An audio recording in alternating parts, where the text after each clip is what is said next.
Allora, vi è appena arrivato un comunicato stampa della Regione Veneto che dice che i test sono effettuabili da oggi è lunedì 24 gennaio, anche dalle farmacie e ci ha legato anche la nota che è stata mandata all'Associazione delle Farmacie. Vi leggo testualmente: dopo che il Ministero della Salute ha recentemente confermato la possibilità di utilizzare anche i test antigenici di prima generazione, tra parentesi, attualmente in uso alla farmacia ai pediatri di libera scelta e ai medici di medicina generale, anche per determinare la guarigione e la fine del periodo di isolamento, la Regione del Veneto ha provveduto subito a garantire a tutti i cittadini questa opportunità, prevedendo la possibilità di effettuare i test di fine isolamento a soggetti positivi, oltre che prenotando presso i punti tamponi della ASL anche dal proprio medico curante delle farmacie. Vi allego lo screen qua diciamo, di tutte quante le possibilità di come bisogna rispettare i giorni di isolamento, eccetera, eccetera.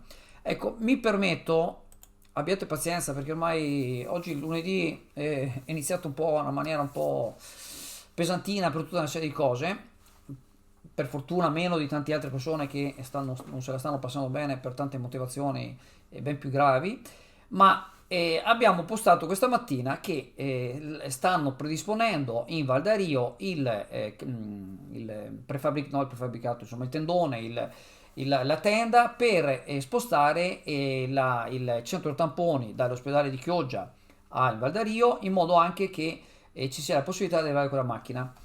Leggo una serie di commenti sulla pagina, tra cui svegliarsi un pochetto prima, scrive una certa Cristina Nordio, e tutta una serie di cose, anche diciamo, una scrive alleluia ai bagni, eccetera.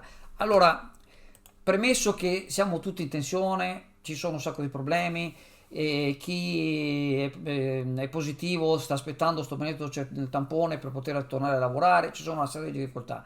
Ma guardate che le risorse non sono infinite. Ho un'amica che ogni volta che vado a trovarla e mi dice bisogna fare questo, stiamo attraversando ancora una pandemia, non siamo ancora usciti. Le risorse non sono infinite. In ospedale, al pronto soccorso, nei vari reparti, manca gente agli uffici postali. Cioè, veramente, il fatto che la regione, che non è neanche la regione, lo sta facendo l'ASL per dare un servizio migliore, cioè non è che hanno la bacchetta magica. Dico la verità, io mi ricordo l'inverno scorso, non questo inverno, quello precedente, che c'erano gli uffici postali aperti, però si faceva la fila fuori e c'era gente che si lamenta, che dice ma devo fare la fila fuori. Ma ringrazia che sono aperti, ringrazia che i servizi si sono prestati. Scusatemi il tono, non lo so, io veramente cerchiamo di avere un po' intanto più pazienza e un po' di comprensione verso operatori sanitari e tutto il resto che stanno lavorando. Cioè, scusatemi, ma mi è veramente secondo questa che scrive e pensarci prima, ma secondo te questi qua hanno la bacchetta magica, lo potevano fare prima? Se avessero potuto fare prima, lo facevano prima. Cioè, veramente, no, scusatemi il tono, ripeto, oggi è stato un lunedì un po' particolare, però veramente vi invito veramente a avere pazienza con tutti quanti, vedrete che adesso danno sto picco in caduta fra 3 settimane, veramente speravamo prima, speriamo che finisca prima. Ci saranno un po' anche questa qua di oggi della regione che dice appunto che si possono fare alle farmacie, già vuol dire veramente una possibilità in più per tutti. Teniamo duro, dai, che passa anche questa. Ciao, buona giornata.